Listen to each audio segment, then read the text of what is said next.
আসসালামু আলাইকুম। ছাদে চলে আসলাম, একটা পেঁপে নিব। এই জন্য এই যে আমার সিম গাছে সিমের ফুল আসছে, আলহামদুলিল্লাহ যথেষ্ট ফুল আসছে। এটা আমার আতাফল গাছ, করলা গাছ।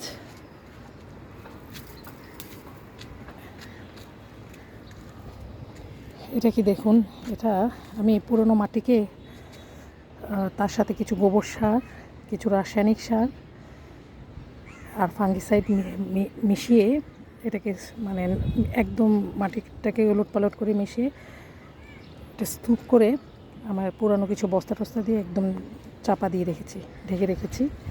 এখন 10 দিন থাকবে, তারপরে এই মাটিটাকে একদম সম্পূর্ণ ছাদে অনেকখানি ছড়াই দিব।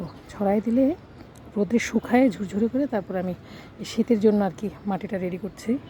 টমেটোর চারা আর বিভিন্ন চারা লাগাবো, এই আর কি। চলুন আসুন, একটা পেঁপে নিব। পেঁপে না, এখান থেকে না, ওই সাইড থেকে নিব। চলুন, পেয়ারা গাছে পেয়ারা আসছে, আলহামদুলিল্লাহ অনেক ফুল আসছে।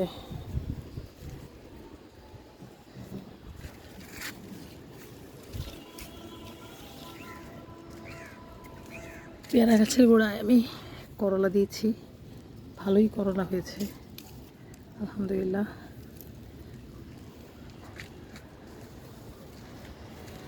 চলুন ছাদের ওই সাইডে যাই।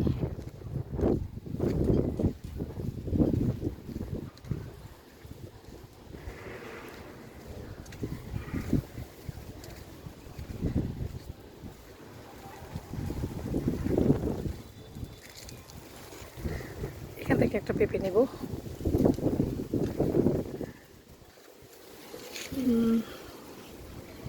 এই পেঁপেটা নিয়ে যাই, বিসমিল্লাহ। একটা কাঁচা পেঁপে একটু ভাজি করব, একদম কষ পড়তেছে।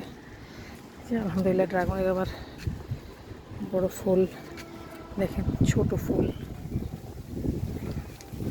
ছোট কত ফুল আসছে দেখেন।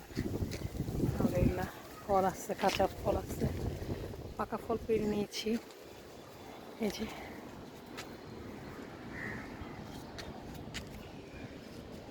দেখুন কত ফুল আসছে,